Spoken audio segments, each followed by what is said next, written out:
চিনতে পারছেন? দেখুন, ভালো করে দেখুন। বাবা না না না, একদম না। দাঁড়ান, এখানেই দাঁড়ান। দেখুন, আমি ভদ্রলোকের মতন আমার কথা রেখেছি। আপনাদের মুখের কথায় আমি সোমেশ্বর বাবুকে এখানে নিয়ে এসেছি, ঠিক আছে? আর ওকে দেখে বুঝতেই পারছেন যে আমি ওকে কত যত্ন করে রেখেছি। আমিও আমার কথা রেখেছি, আমিও টাকা নিয়ে এসেছি। তাহলে কেন বাবার কাছে যেতে দিচ্ছেন না আমাকে? না, যাবেন তো, নিশ্চয়ই যাবেন। তো তারা কিসের? কি বলছেন কি আপনি? দেখছেন না লোকটা অসুস্থ, আর কতক্ষণ এভাবে দাঁড়িয়ে থাকবে? দেরি তো আপনিই করাচ্ছেন ম্যাডাম। মানে বুঝতে পারলেন না? আরে তো সহজ ব্যাপার। হ্যাঁ, দেখুন, আসলে আমার যেটা চাই সেটা তো আপনাকে দিতেই হবে না? সেটার জন্য অপেক্ষা করছি। দিন। ঠিক আছে, এ নিন আপনার টাকা। 1,00,000 টাকা আছে তো? আপনি নিজে গুনে নিন না প্লিজ। এক মিনিট আগে ওকে বলুন যে সোমেশ্বর বাবুকে আমাদের হাতে দিতে, তারপর টাকাটা দেবেন। আমাকে এতটা বোকা ভাবলেন কি করে আপনারা, এটা বুঝতে পারছি না তো। হ্যাঁ, আমি আপনাদের হাতে সোমেশ্বরকে তুলে দিই, আর আপনারা দুজন ওকে নিয়ে কেটে পড়ুন, আর আমি এখানে দাঁড়িয়ে থেকে আঙুল চুষি। না, সেই কথা তো আমিও বলতে পারি। টাকাটা দিয়ে দিলে আপনি যদি ওনাকে না ছাড়েন তখন? এটা কি বলছেন আপনি? দেখুন, আমি আপনার মতন ডাক্তার না হতে পারি, কিন্তু আমি তো একজন ভদ্রলোক। আর জানেন তো, ভদ্রলোকের এক কথা। আপনাদের মুখের কথা আমি সোমেশ্বরকে এখানে নিয়ে এসেছি। এখন টাকা পেলেই ওকে ছেড়ে দিয়ে চলে যাব। ঠিক আছে, তবে দেখবেন বিশ্বাসঘাতকতা করবেন না। পুরো টাকাটা আছে নিশ্চয়ই? বললাম তো আপনি গুনে নিন না। কি যে বলেন, আমি আপনাদেরকে অবিশ্বাস করতে পারি? আপনারা আমাকে পারেন। যাই হোক, চলি। এই যে সমস্যা রইল। বাবা চিনতে পারছো বাবা আমাকে? তোমাকে চিনতে পারবো না দোয়েল? তুমি কেমন আছো বাবা? কোথায় হারিয়ে গেছি? চেহারার কি অবস্থা করেছো? বলবো, সব বলবো, কিন্তু ওকে তো ঠিক চিনতে পারলাম না। উনি ডক্টর সৎপতি, তোমার ট্রিটমেন্ট করতে এসেছেন ওর বাড়িতে, চিনতে পারছো না? ও, উনি আমার বন্ধু বাবা। আমার মনে হয় আমাদের আর এখানে বেশিক্ষণ থাকাটা ঠিক হবে না। চলুন। চলো বাবা, চলো এসো।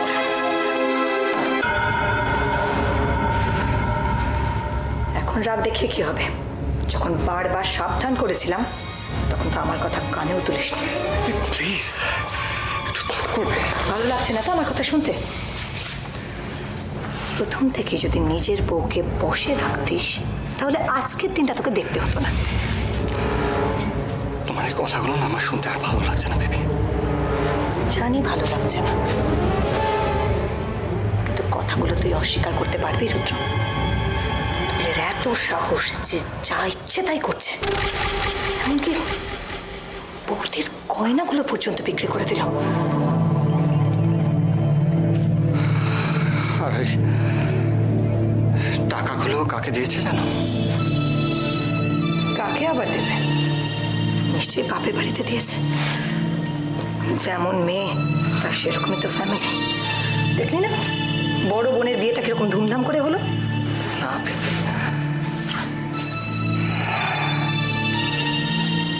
টাকাগুলো ডক্টর সৎপতিকে দিয়েছে। কি? সৎপতিকে? তুই জানলি কি করে? আমি দেখেছি বেবি, ওকে টাকাগুলো ডক্টর সৎপতির হাতে তুলে দিল। তারপর দুজনে মিলে একটা গাড়ি চড়ে বেরিয়ে চলে গেল। কিন্তু ডক্টর সৎপতি তো একজন বিখ্যাত ডাক্তার, তার তো টাকা পয়সার অভাব নেই। তাহলে আমিও তো সেটাই বুঝতে পারছি না বেবি। ও যদি বাপের বাড়িতে টাকাগুলো দিত তাও হতো, তো ডক্টর সৎপতিকে? থাক, এটা নিয়ে তোকে আর চিন্তা করতে হবে না।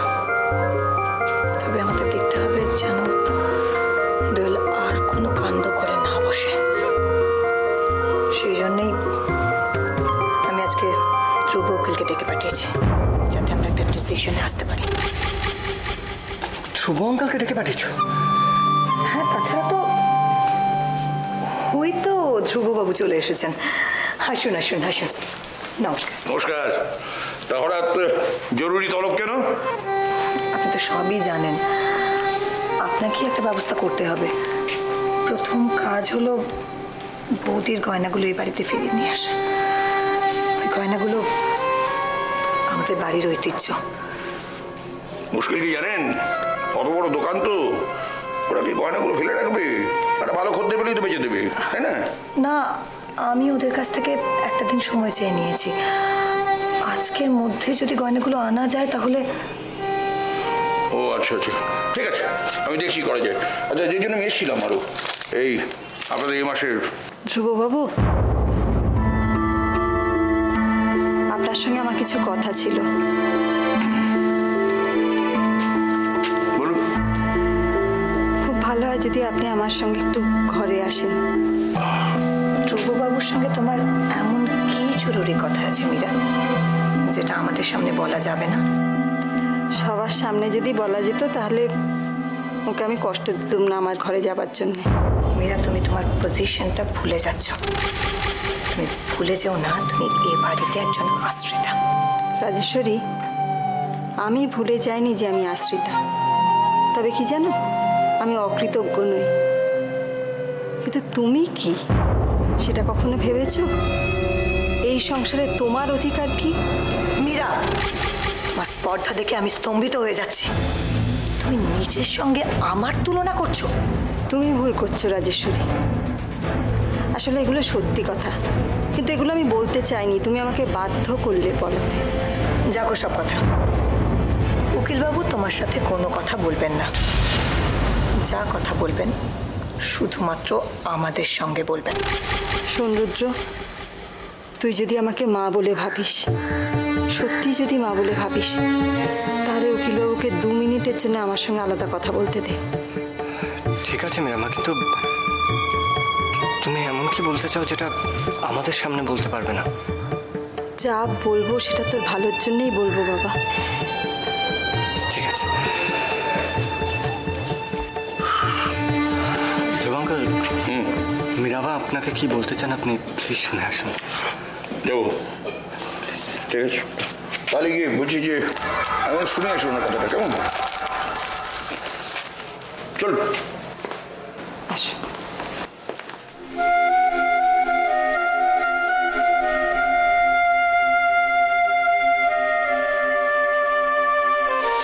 লিলি, কি হয়েছে বাবা?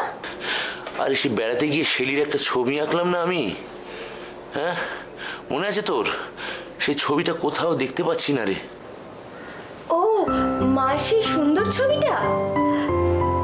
আমি আর মা সমুদ্রের পাড়ে দাঁড়িয়ে আছি, সেই ছবিটার কথা বলছো তো? হ্যাঁ হ্যাঁ রে, হ্যাঁ মনে আছে তোর? মনে থাকবে না? সেবার আমরা কত আনন্দ করেছিলাম। ওই ছবিটা তো তুমি যত্ন করে তুলে রেখেছো বাবা, মনে নেই তোমার? তুলে রেখেছি আমি? এই লিলি, হ্যাঁ রে, এই তুই ঠিক বলছিস?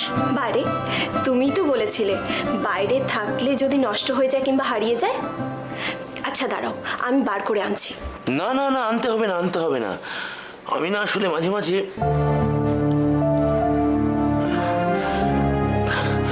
সব ভুলে যাই, জানিস তো রে, আমার কিছু মনে থাকে না। আরে বাবা, তোর মায়ের ছবি আমি যত্ন করে রেখেছি, তুই বলছিস যখন, তখন তাই তো হবে। আবার আনতে যাওয়ার কি আছে বল? হ্যাঁ বাবা, শুধু ওটা কেন, আমি মায়ের সমস্ত ছবি যত্ন করে তুলে রেখেছি। বাহ বাহ বাহ বাহ, খুব ভালো, খুব খুব ভালো করেছিস, খুব ভালো করেছিস তুই। আসতে পারি?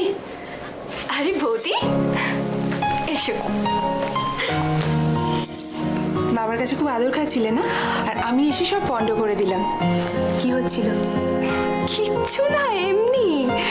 বাবা তো নিজের আঁকা ছবিগুলো দেখছিল তো। তা তোমার বাবার আঁকা ছবিগুলো আমি দেখতে পারি না? তুমি দেখবে? এসো, তুমি দেখাচ্ছি।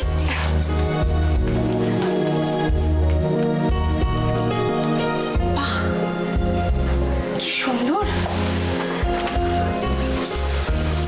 এই ছবিটা কি জীবন্ত, লিলি? বাবা সত্যি খুব ভালো ছবি আঁকতো। আঁকতো কেন বলছো? উনি এখন আর ছবি আঁকেন না? অনেক আগে মা মারা যাবার পর থেকে বাবা ছবি আঁকা ছেড়ে দিয়েছে।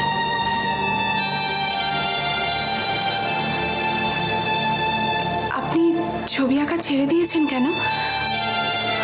আপনি এত সুন্দর ছবি আঁকেন, আবার ছবি আঁকুন না কাকা, আঁকুন না। আঁকবো।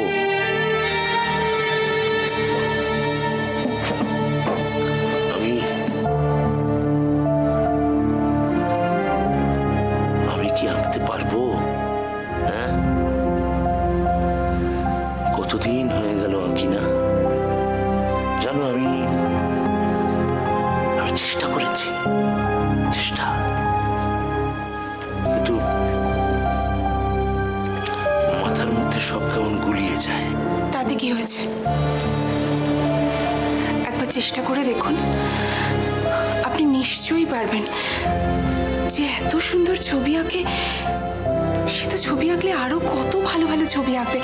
একবার চেষ্টা করে দেখুন না কাকা, আপনি নিশ্চয়ই পারবেন। আমি পারবো, পারবো আমি।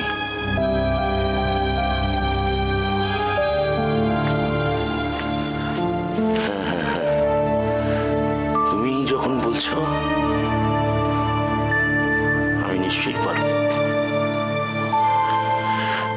তুমি আসার পর বদলে গেছে,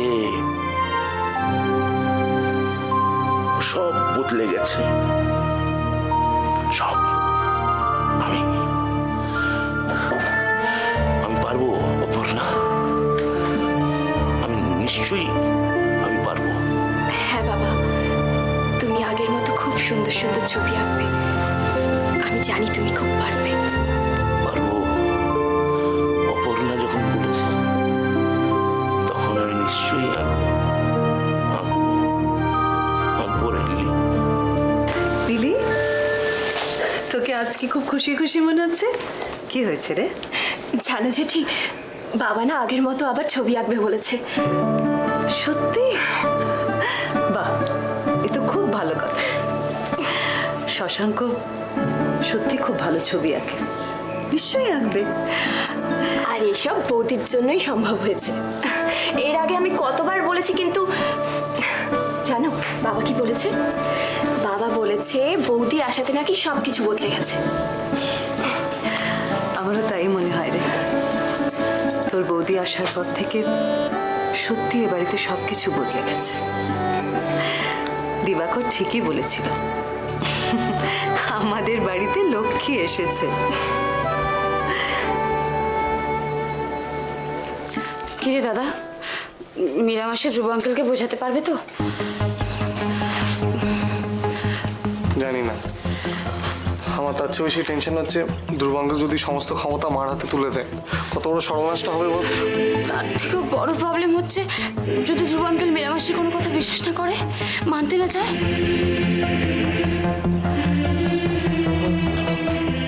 ওই তো মীনামাসি এসে গেছে। আসুন উকিল বাবু।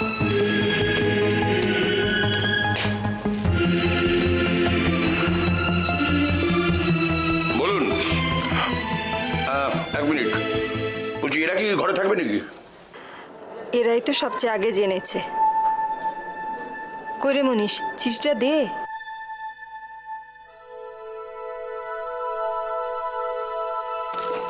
এটা গিয়ে চিঠি?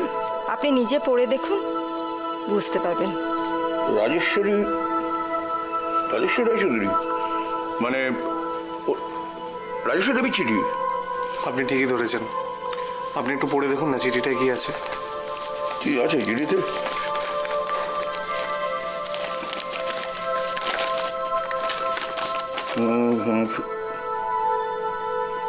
সে কি? এ তো সমস্যার মুক্তিপণ। হ্যাঁ, বৌদি তো এই জন্যই নিজের গয়নাগুলো বেঁচে দিয়েছে। আর আমরা বাড়ির শুদ্ধ লোকেরা বৌদিকে ভুল বুঝেছি। রাজেশ্বরী অনেকদিন আগেই এই চিঠিটা পেয়েছিল, কিন্তু ওর তো সোমেশ্বরকে ছাড়াবার কোনো ইচ্ছে ছিল না, তাই কাউকে কিছু বলেনি। আমি তো ভাবতেই পারছি না যে রাজেশ্বরী দেবী তার নিজের দাদার সঙ্গে এরকম ব্যবহার করতে পারে। আপনি মাকে চেনেন না? আপনি তো সবই জানেন, টাকার জন্য মহিলা সব কিছু করতে পারে। আর আপনি আমার মায়ের হাতেই।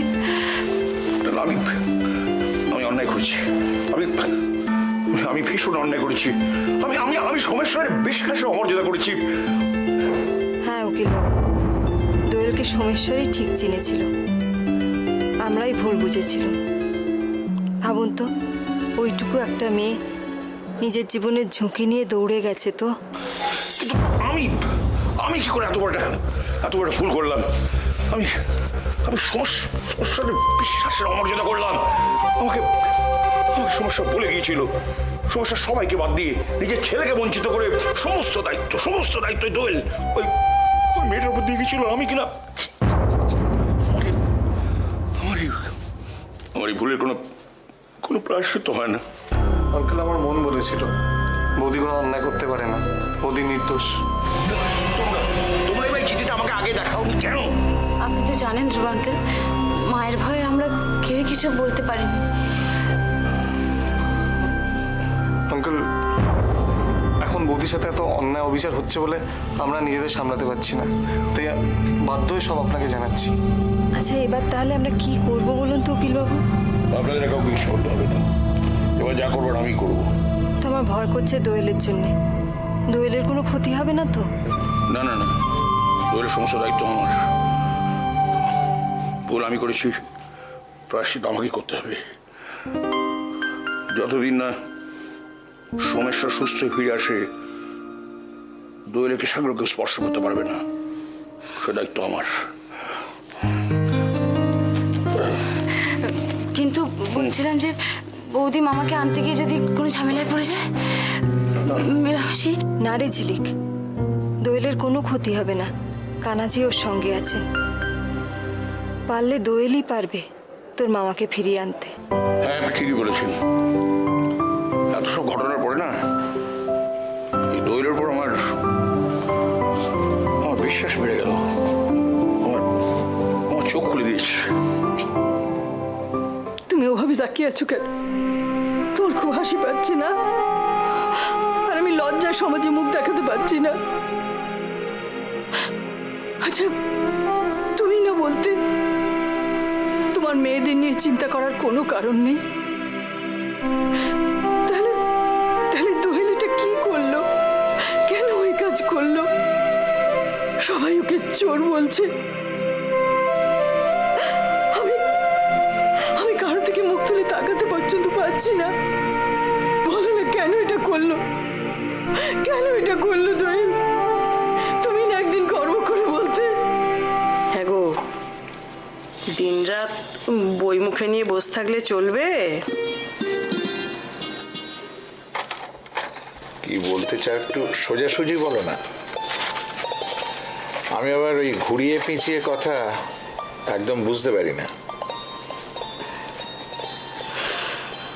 বলি দিনরাত নিজের কাজ নিয়ে ব্যস্ত, সংসারের কথা একটু চিন্তা করো। মেয়েরা যে বড় হচ্ছে।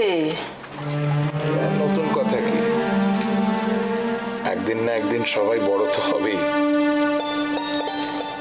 হ্যাঁ, সে তো আমি জানি, কিন্তু মেয়েরা বড় হলে এবার তো তাদের বিয়ের কথা একটু ভাবতে হবে নাকি?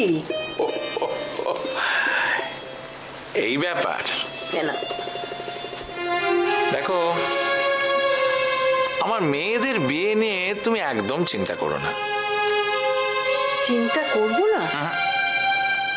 কি যে বলো, মেয়েরা তো বড় হচ্ছে, তা এখন থেকে একটু সম্বন্ধ না দেখলে পরে কি করে বিয়েটা দেবে বলো দেব? আমার মেয়েদের সম্বন্ধ নিয়ে তোমার কিচ্ছু ভাবতে হবে না। শোনো, আমার মেয়েরা এক একটি রত্ন।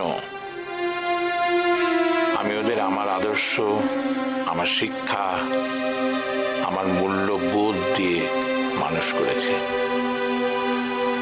দেখবে একদিন বাড়ির বয়ে এসে সবাই তোমার মেয়েদের পছন্দ করে নিয়ে যাবে। বলো, আজকে কোথায় গেল তোমার সেই শিক্ষা? কোথায় গেল তোমার আদর্শ? কোথায় গেল তোমার মূল্যবোধ? তুমি তো চলে গিয়ে বেঁচে গেছো, কিন্তু আমি বেঁচে থেকে কি করে সব সহ্য করবো বলো তো? বৌদি, এই তুমি কি করছো? এইভাবে কান্নাকাটি করছো? তুমি ভেঙে পড়লে আমরা কি করবো বলো তো?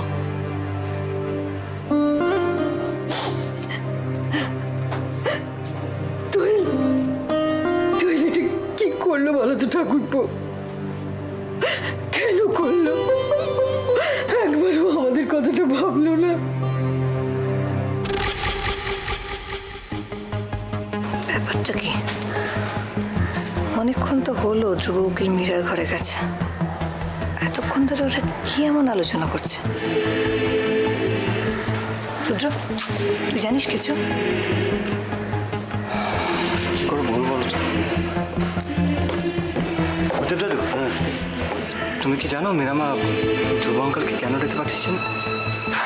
কই না, মীরা তো আমায় কিছু বলেনি সেরকম। মালতী, কি? মীরা ঘরে যাও, ওখানে গিয়ে দেখো কি হচ্ছে। যাচ্ছি। ওই তো ধ্রুব আঙ্কাল এসে গেছে। কি ধ্রুববাবু, বলুন। আপনাদের গোপন আলাপ আলোচনা শেষ হয়েছে তো? এবারে কাজের কথা বলতে পারি? নিশ্চয়ই, সে তো বলবেনি, কিন্তু কথা হচ্ছে তার আগে, ওই কাজের কথা বলবার আগে আমি আপনাকে একটা জিনিস দেখাতে চাই। জিনিস? বলো। এই পেয়েছি, দেখুন তো, এই চিঠিটা আপনি চিনতে পারেন কিনা? এটা আপনি কোথায় পেলেন? মীরামা, বড়বাবু!